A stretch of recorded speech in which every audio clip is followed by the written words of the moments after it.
You stole my home while pretending to take care of me. That's what I told her right before the FBI cuffed her in front of the Christmas table she once helped decorate. No, that's not where this story begins. It starts one humid July morning, sunlight spilling across my Oregon porch, when I opened a letter that didn't belong. Pinnacle Home Equity Loan Balance, $178, $432. The paper trembled over my silver cane, the same one she used to fetch for me with that perfect smile. That was the moment I stopped shaking from pain and started shaking from rage. She thought I was too weak to fight back. She was right about the surgery, not the strength.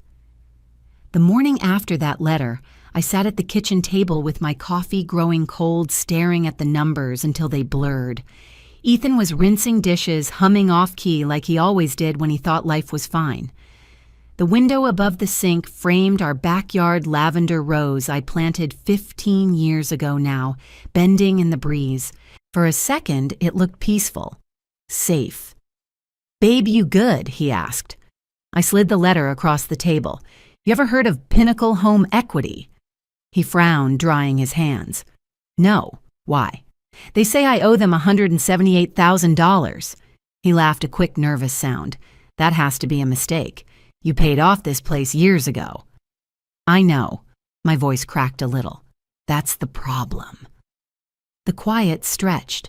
Outside, a lawnmower started somewhere down the block. The world kept moving indifferent. The house we were sitting in, this two-story with creaky floors and hand-painted walls, was more than wood and nails. It was the one thing in my life I'd built without compromise. I bought it with my late husband after 20 years of working fraud cases, chasing down con artists and liars who thought they were clever. I'd seen every kind of deception until it came for me wearing a smile I'd trusted. 3 weeks earlier, I'd been lying on this very couch after hip surgery, groggy from pain meds, my walker parked by the armrest. Danielle had been in and out of rooms, handling errands, cooking soup, sorting through bills. She'd say things like, "Rest, Maggie. You've carried enough weight in your life." I believed her. I let her near every drawer, every folder. I even gave her the password to my online banking so she could pay utilities while I recovered. That thought made my chest tighten. Back then, I didn't see the danger in kindness. I picked up the letter again, tracing the embossed logo with my thumb. My gut, the same one that had solved hundreds of fraud cases, buzzed like a warning siren. "I'm going to call them," I said quietly, "just to see what this is about." Ethan looked relieved. "Good. It's probably a clerical error." He still believed in mistakes. I believed in motives. When I reached the customer service rep, the script flipped fast. "Yes, Mrs. Lawson, we do have your reverse mortgage on file," the man said. My hand went numb around the phone. "My what approved on July 15th. Funds deposited to account ending in 7734. The room spun. That was the last 4 digits of Danielle's account. I'd written her a check for groceries once. "Can you send me all documents tied to this loan?" I asked, forcing my voice steady. "Yes, ma'am. We'll email them today." I hung up. Ethan watched my face, the color draining from his. What did they say? I met his eyes. They said I took out a loan the week I couldn't even walk. Outside, the lavender bent harder in the wind as if something invisible had shifted. The documents arrived that night, 6 PDF files each, colder than the last. The signature on the final page made my stomach twist. It was mine. Almost. The loops were just slightly off the pressure, uneven, like someone had practiced until it looked convincing enough for a stranger's eyes. But not mine. Ethan hovered behind me. "You think this is identity theft?" "Not identity theft," I said softly. "It's personal." I zoomed in on the digital stamp notarized July 15th, 3 p.m. The same week I was still sleeping in the recliner counting pain pills. Danielle had been the only one driving my car, answering my phone, handling my mail. Every piece of access handed to her, freely with gratitude. I pulled open the file cabinet in my home office. Inside, old bank statements, a copy of my Social Security card, my signature on a dozen legal forms. She hadn't needed to steal them. I'd practically placed them in her hands. The realization sat in my throat like acid. Ethan rubbed his temples. Maggie, come on. What, she wouldn't, she would, I cut in sharper than I meant. You saw her post that new Lexus last month, the one she claimed she'd saved for. He hesitated, eyes flickering with something between denial and fear. She said it was a deal. Used. Then let's find out. I opened Facebook, scrolled through her photos. There she was standing beside a white Lexus SUV sun flashing off chrome. Another post, 2 weeks later, drinks in Bali, captioned, "New beginnings." She'd tagged her kids, both smiling with brand new iPhones in hand. How could she afford this? I whispered. Ethan didn't answer. He didn't have to. The next morning, I drove myself, pain and all, to the police department. They pointed me toward a financial crimes division. "You'll need an attorney," the officer said kindly. "Reverse mortgage fraud is serious, but it happens more than you'd think." I met Ava Morales that afternoon, black blazer, red nails, voice steady like a metronome. She flipped through my printouts with an unimpressed sigh. "Your sister-in-law forged a notarized affidavit. That's federal. You're sitting on a slam dunk case. She took care of me while she did it," I said. "Fed me soup, paid my bills." Ava looked up. "Then make sure she never feeds off you again." That night, Ethan sat silent at dinner, his fork untouched. "She's my sister," he whispered. "I know," I said. "That's what makes it unforgivable." Outside the porch, light flickered like the house itself was holding its breath, waiting for what came next. I didn't sleep that night. The house creaked like it knew. Every sound felt suspicious, the hum of the fridge, the whisper of the wind under the door. I sat at my desk in a flannel robe, sifting through 30 years of records, tax returns, insurance statements, title deeds. I needed to see with my own eyes where the lie began and how deep it went. By sunrise, I had color-coded folders spread across the floor, my cane propped beside me like a soldier's rifle. It wasn't just about money anymore. It was about reclaiming something she thought I'd lost my clarity. Ava filed the first round of complaints within days. The county records confirmed the nightmare. The mortgage was legitimate on paper, the property temporarily under lien. I could have lost my house if I hadn't caught it in time. "We'll notify the FBI," Ava said. "They'll open a federal case. You've already done half the work." When Agent Dana Kim called, her voice was calm, but clipped, like she'd said these words before. "We'll verify the notary, trace the deposit trail, and issue a warrant once confirmed." "How long will that take?" I asked. "Long enough for you to keep pretending you don't know," she replied. "If she runs it, complicates everything." Pretending I didn't know, that was the hard part. 3 weeks passed. Danielle still called, still texted pictures of her garden and jokes about aging hips like we hadn't crossed into a war zone. I answered every message with the same steady politeness. "Recovering well," I'd write. "Thanks for checking." Ethan watched me from across the dinner table one night, uneasy. "You're being calm about all this." I looked up from my plate. Calm is how you win. But when Thanksgiving rolled around, the mask cracked. Danielle arrived in that same white Lexus, wearing a cashmere coat perfume so strong it filled the hallway. She hugged me like a proud nurse greeting her favorite patient. "You look so much better, Mags," she said, squeezing my shoulders. "You're glowing. Must be the lighting," I replied. She laughed, oblivious. Ethan's mother wanted a family photo. Danielle stood beside me, her diamond bracelet catching the flash. The irony nearly choked me. That night, after everyone left, I sat alone in the kitchen. The scent of turkey and wine still lingered. I opened the file from the FBI digital evidence confirming her account received the full $180,000. My thumb hovered over the call log for Agent Kim. Tomorrow, I thought. Tomorrow, we stop pretending. The day came colder than any Christmas I can remember. The sky was a shade of white that made the air feel sharp, clean, almost sterile.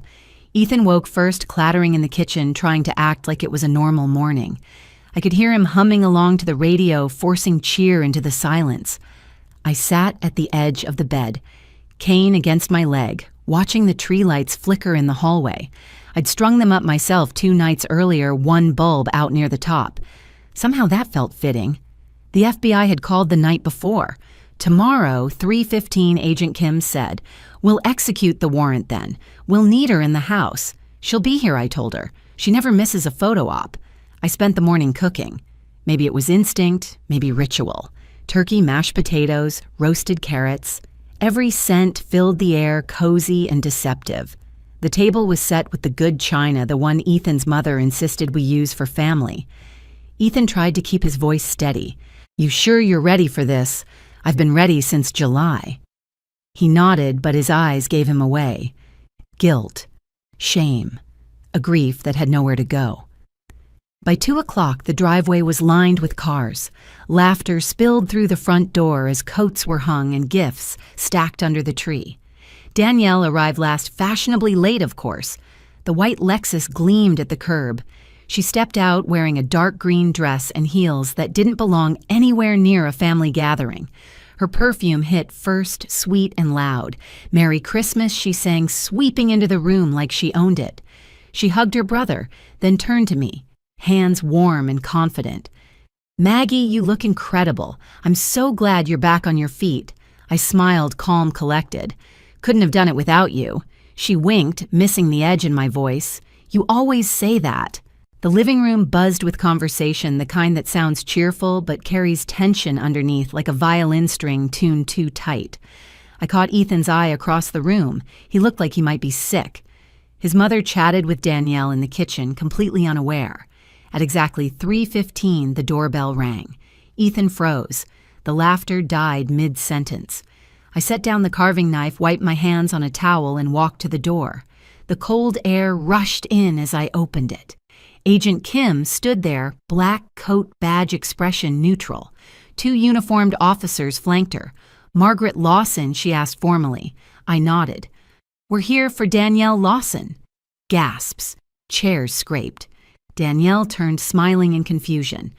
What is this, a joke? Agent Kim stepped inside, reading from a document. Danielle Lawson, you're under arrest for mortgage fraud, wire fraud, and identity theft. The room tilted. Danielle's face drained of color. Maggie, tell them there's been a mistake. I met her eyes calm as the first day of winter. There's no mistake. You forged my signature. You stole $180,000 against my home. Her voice pitched, high, frantic. No, I know, that wasn't. I was going to pay you back. You bought a Lexus. You went to Bali. You gave your kids new phones. That's not paying me back. Ethan's mother clutched her pearls, whispering, Dear God. Danielle turned to her brother. Ethan, tell her. Tell them I'd never. Ethan's voice broke. Don't, Danielle. I saw the documents. It's your account. The officers stepped forward. Danielle stumbled back, hands shaking. Please, no, you don't understand. I needed help. She has everything. You had me, I said quietly. That used to mean something. They cuffed her in front of the tree. The metal clicked like punctuation. The whole house fell silent except for the faint sound of a child's toy still playing Jingle Bells in another room. As they led her outside, snow started to fall, thin flakes, drifting through the air, melting on the porch light. She turned one last time, mascara-streaked voice cracking. We're family, Maggie. I held her gaze. Not anymore. The door closed. For a long minute, no one moved. The turkey on the table steamed untouched. Ethan's mother whispered, You let her come here. Knowing, I nodded. The agents needed her calm. Besides, she earned her seat. Ethan stared down at his hands. You could have told me. And what would you have done? Warned her, tried to fix it quietly. He didn't answer. Dinner that night was nearly silent. The good china gleamed under warm light, but everything tasted hollow. After the guests left, Ethan and I sat by the fire. He spoke first. She's my sister. I can't just stop caring. You don't have to stop caring, I said. You just have to stop protecting her. He nodded slowly, tears glinting in his eyes. For the first time in months, I reached for his hand. We did what was right, I whispered. He squeezed back, voice breaking. I know, I just wish right didn't hurt this much. The trial took 8 months. The evidence was airtight forged affidavits, wire transfers, the notary's testimony describing a woman with a scar above her brow, Danielle's scar. When the verdict came, I sat in the courtroom, cane in hand, watching the woman who once made me soup stand to hear her sentence. 7 years in federal prison, the judge said. Restitution in full. Danielle didn't look at me. Maybe she couldn't. When it was my turn to speak, I stood leaving my note cards untouched. Your Honor, I said, I spent 30 years chasing fraudsters. None of them hurt me like this one did, because this one knew what kindness looked like and used it as cover. My voice trembled, but I didn't stop. She fed me when I couldn't walk. She tucked in the blankets while stealing my name. This isn't just about money, it's about trust. And she broke it in a way no prison can repair. The judge nodded, expression unreadable. Thank you, Mrs. Lawson. When the gavel struck, I exhaled like I'd been holding my breath for half a year. Outside the courthouse, Ethan stood beside me, his face pale in the September light. It's done, he murmured. Not yet, I said, but it's starting to feel like peace. He slipped his hand into mine. No words, no apologies. Just quiet understanding between two people who'd survived a family war. Weeks later, a letter arrived handwritten, postmarked from a correctional facility. Danielle's handwriting was still neat, still practiced. 3 pages of regret explanations and requests for forgiveness. I read it once. Then I picked up my pen and wrote back one line, "You'll finish your sentence in 2031. That's when forgiveness becomes optional. I sealed the envelope, pressed it flat, and set it aside. Outside, the lavender had started to bloom again. The house was still mine scars and all, and for the first time in a long while, I felt steady on my feet. Fall came back around softer this time. The air carried that mix of pine and rain that always made Oregon smell like starting over. I'd repainted the porch railings myself, slow work, steady work. Every brushstroke felt like reclaiming a piece of what she'd tried to take. Ethan and I didn't talk much about the trial anymore. Some wounds don't need words. They just need quiet to close. But every now and then I'd catch him standing at the window looking toward the mailbox, and I knew he was wondering if she'd write again. She hadn't. Neither had I. The FBI closed the case officially in October. Agent Kim called to tell me it was one of the cleanest investigations she'd ever handled. I almost laughed. Clean. Nothing about it felt clean. It felt necessary. Ava stopped by with coffee one morning. You ever regret going through with it? She asked. I thought about that, about the humiliation, the fear, the cold December day she was led away in cuffs. Then I shook my head. No, some things need to burn so you can see what's worth rebuilding. By Thanksgiving, the house was warm again. The lavender out front had regrown stubborn as ever. I set the table with the same china, poured 2 glasses of wine, and lit a candle. Ethan raised his glass quietly. To peace, he said. I met his eyes and smiled. To truth. And to never mistaking silence for weakness again. They say family means forgiveness. Maybe that's true for some people. But forgiveness without accountability isn't peace, it's permission. I learned that the hard way. When someone steals from you, you can lose more than money. You can lose your sense of safety, your belief in love, but you can take it back. Piece by piece, truth by truth. If you've ever stood up for yourself when it cost you everything, tell me your story in the comments and hit subscribe. You're not alone.